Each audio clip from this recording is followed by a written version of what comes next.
Hello everyone, Dr. Victoria Scribo here speaking to you from the Seed to Transformation Healing Center in Wareham, Massachusetts.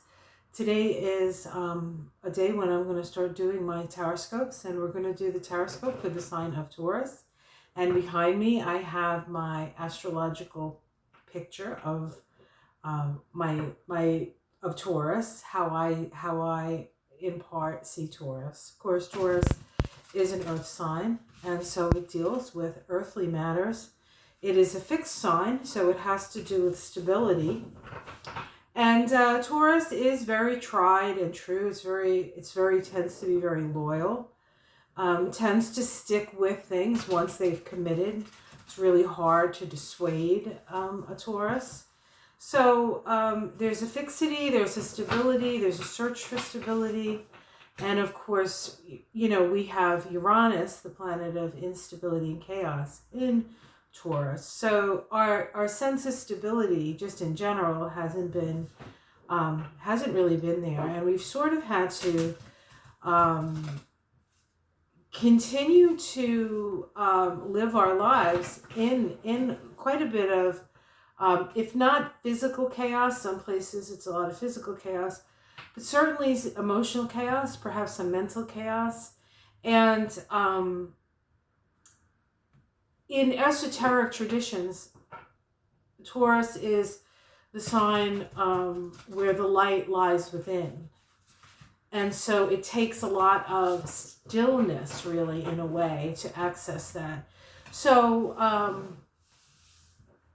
we have had to a certain extent, be still within ourselves, no matter what's going on in the outside world. And really come down to what's important. The north node of the moon right now is in your sign, Taurus. So we're all moving in the direction of Taurus. We're all moving in the direction of seeking stability and security and resources. But not like, well, some people are going for all the resources. But for the most part, that which we need to survive and then ultimately thrive. It's about gratitude. It's about coming to appreciate and be grateful for what you do have. And we see lots and lots of examples of people with much less, in much less dire situations, that sometimes seem a bit happier even than us, right? So it's a lesson for all of us. But Taurus leads the way right now, evolutionarily, and so we're following your lead, Taurus. This Taroscope is for the month of April 2022, and it is for the sign of Taurus. That would be Taurus Sun, Taurus Moon, Taurus Rising, if you have a lot of Taurus, and if you have the North Node in Taurus. And any of these readings are simply readings of the energies at the moment. Hopefully some of them will resonate with you, some of them won't. You may have to revisit it to see if it resonates, but it usually gives a good view. So I do a little bit of a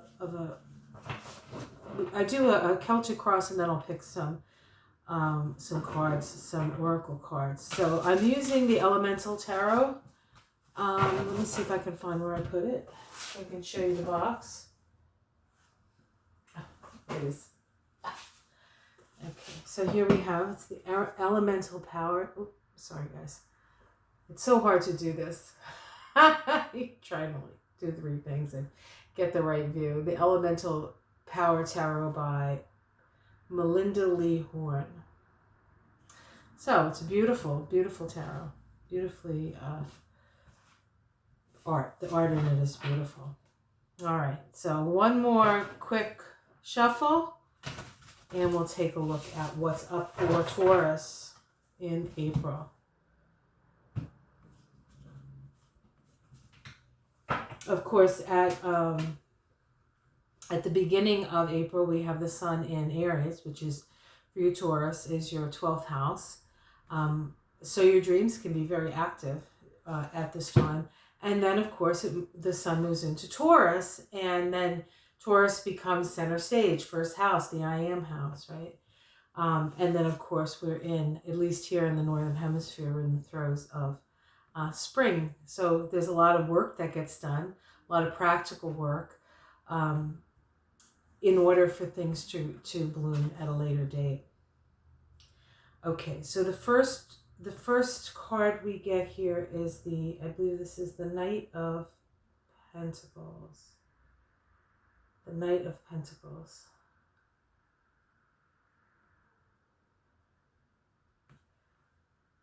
Was this the page? Hold on one second. These cards, they're not your usual cards. They don't, I know I'm in Pentacles. Let me just see which Pentacle this is. And I apologize for not, oh, it's the Queen of Coins. Okay. Yes, of course it is. That's the Queen of Coins. Elementally, the Queen of Coins is earth, of course, coins, but water. All the queens are associated with water and feelings and emotions. So this is a very interesting card because in its way, it is a Taurus card. The queens are associated with the fixed signs of the zodiac. And here we have the queen sort of sitting in her domain. She understands the value of things. So you are in your element, really, at this time. You understand what is of value and what is not of value. You understand that, sometimes we need to let go. Sometimes we need to allow the water to flow, even if it feels like there are things moving out away from you. What's actually happening is as things pass away and move out of your hands or out of the situation you find yourself in, it just gives more room for the new to come in. It struck me that a lot of the buildings and different things in the Ukraine that are getting destroyed, a lot of them are those sort of Soviet era housing units that were kind of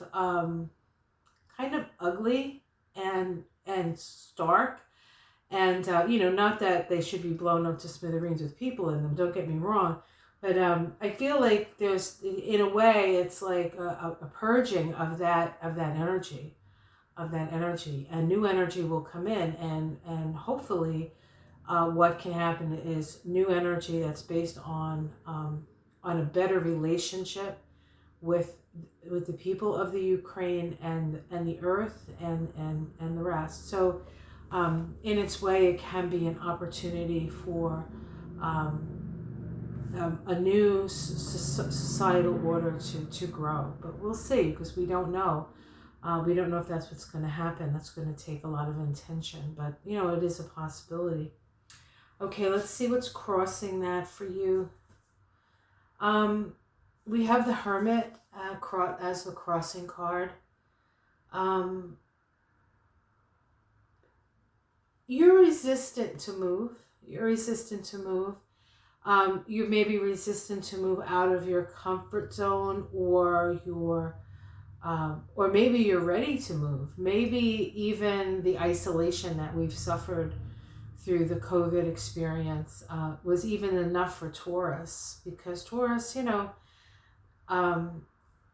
they like their space. They like to be in their space. They enjoy the space they're in. They don't necessarily want to move out and away. But maybe you're ready for that. Maybe you're ready to sort of step out into the world.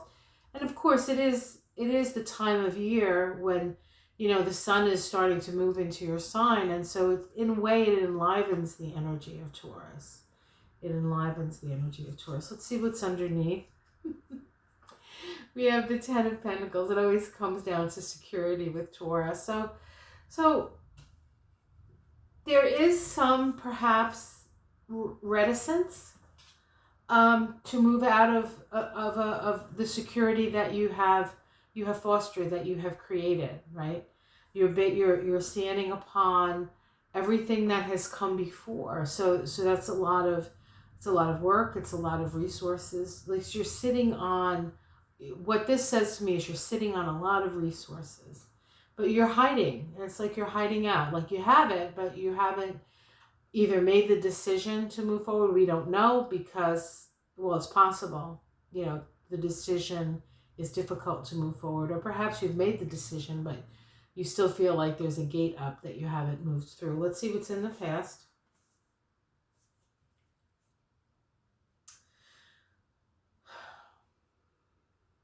Okay, so we have the King of Fire. The King of Fire. This is a spiritual, perhaps a spiritual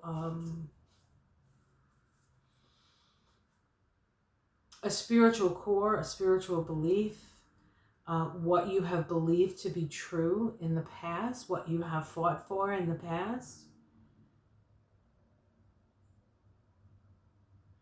The King of Wands, or the King of Fire, is somebody who has to really believe.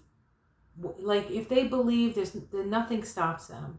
You know, if they don't believe it, then you're going to get a disinterest in it. So there is this sense of true belief, true believer, having created and come up with a philosophy of life, a way of being, a way of believing that has, up to this point, brought you success. The kings are always very successful because they have dominion over their environment. In the sky, we have the world. So the world is about an ending and a new beginning, an ending and a new beginning. So I feel like for those of you who've had a lot of success being who you are, the sense of having to perhaps be different or let go of some of the things that you've accumulated or acquired through your life is a little bit of there's a resistance to that. But Spirit says you manifested it. Just because you move in a new direction does not necessarily mean that you stop manifesting. It's just that you stop manifesting in the way that you've become accustomed to. Let's see what's in the future. This is the immediate future. Okay, I keep pulling up the cards upside down because I was holding them upside down.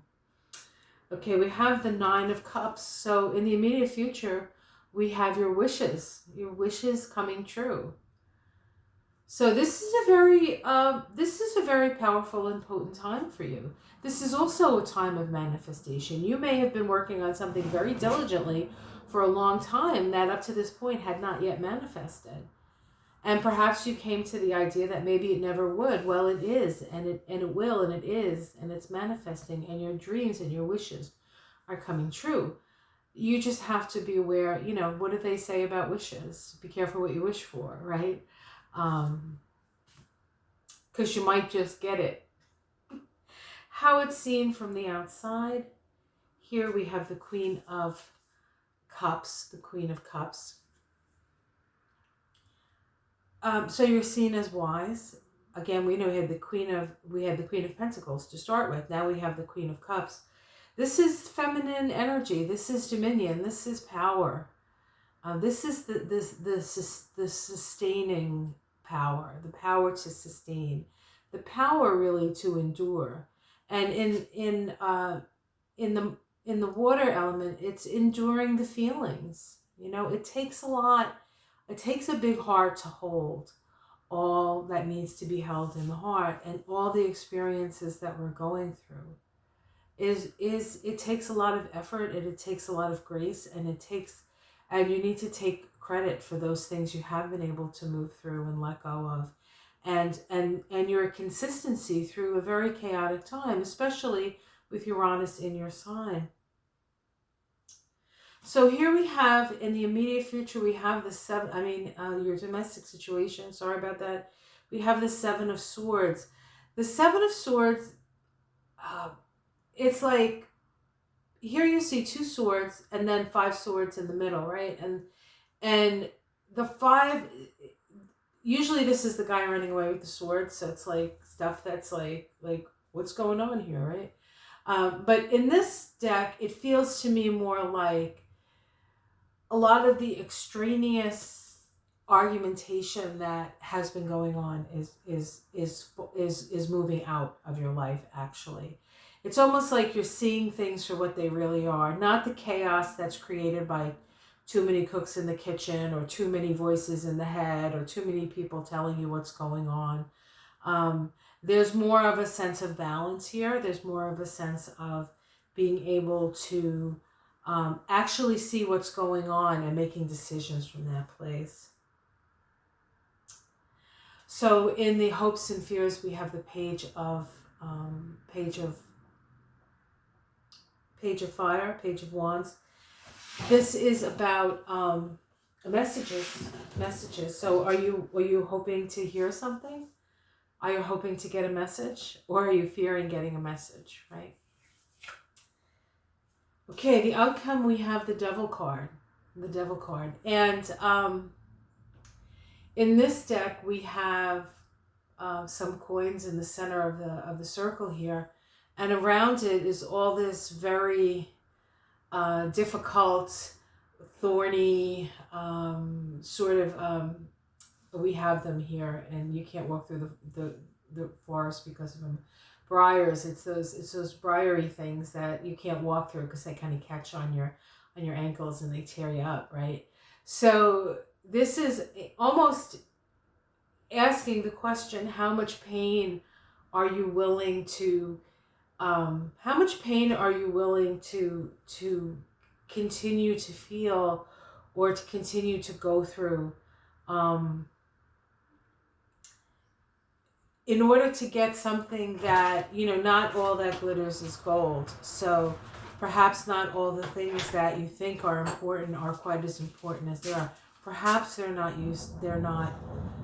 worth the pain, right? And so it's in its way, the question is being asked. You will be challenged. You will be what's the word I'm looking for?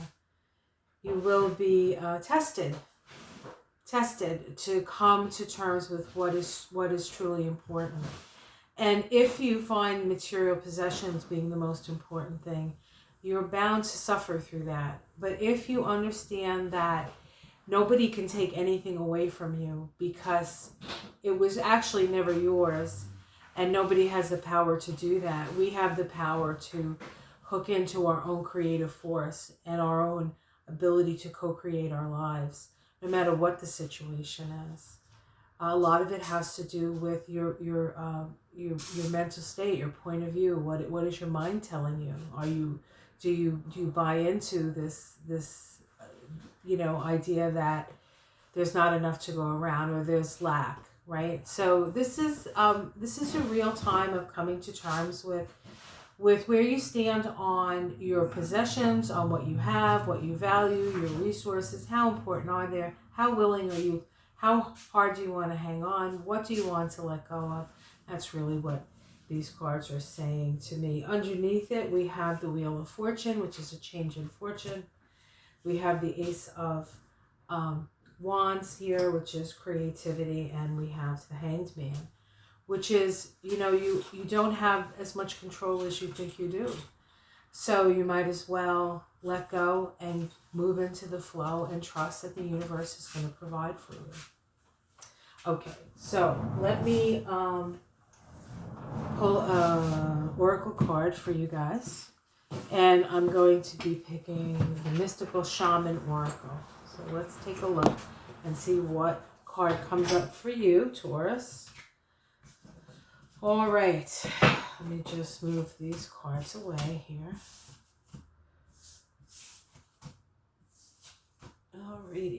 Alrighty then.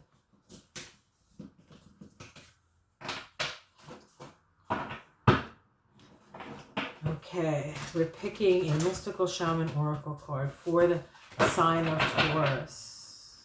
For the sign of Taurus. What does the Mystical Shaman Oracle want to say to us?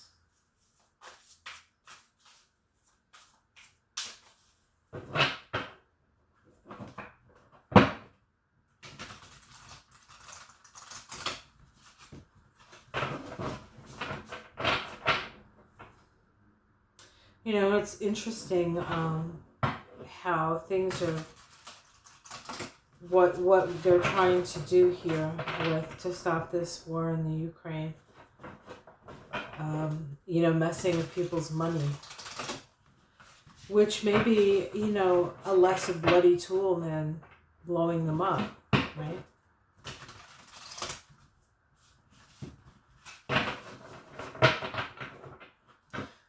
Okay, let's pick. Okay, what do we have? The corn. Oh, this is a funny card. This is funny for you guys, Taurus. All right, let me read it. Many years ago, I did a week-long seminar with Starhawk, Louisa Tish, and Margot Adler. God rest her soul. And before we got started, they wanted Tish to do the cowrie shells, which is a divination, a way of divination. And so she did it before we had all, you know, it was sort of like the reading before what was it that we had to work on this whole week with all these, you know, goddess people. It was amazing. It happened in 89. It was a long time ago. And what she came up with is that before the corn can grow, the rain must fall. And the rain is the tears that must be shed, the sorrow that must be released, the letting go, the forgiveness, the feeling of powerlessness and how that makes us feel, and the emotions that come with that. All of that sort of has to be expressed so that there's room for the new to come in. As long as we hold on to the old hurts and the old resentments and those things that keep us from love, you know, the less is going to grow in our lives. Love truly is the thing that helps us grow. So it says, corn represents the mother of sustenance and tangible abundance. This symbol represents the material prosperity of the world of form that provides stability, sustenance to many. There is more than enough. There is more than enough. And that's the message to you, Taurus. There is more than enough. There is no lack. There is no lack. And don't be worried about that. Don't be worried about that. Open up. Let go of what needs to be let go of. Open up to the new. Feel your feelings. And you will have what you need, certainly. And ultimately, you'll realize that maybe that's all you really do need. Happiness is kind of simple. Doing what brings you joy, right? A child plays, they giggle, they're happy, and then they have to go into reality and real life and all this other stuff. Who's to say? Who's to say? Why can't we stay in the joy of things? All right, well, I hope this reading was helpful for you. If you would like a reading with me, astrological, Kabbalistic reading, you can contact me at my website. There will be a link below. Have yourself a great April. Check out my numerology and Kabbalah of April. That will be up. And my weekly astrology look at the week ahead. And I also do daily stuff for those of you. Many of you already know that. But for some of you, you may not know, I do a morning sort of walkabout. Generally in my yard. Sometimes I get away from my house, and I talk about the energy of the day and the astrological things of the day. So you can check all that out. Have yourself a great month. Much love to you all. Namaste.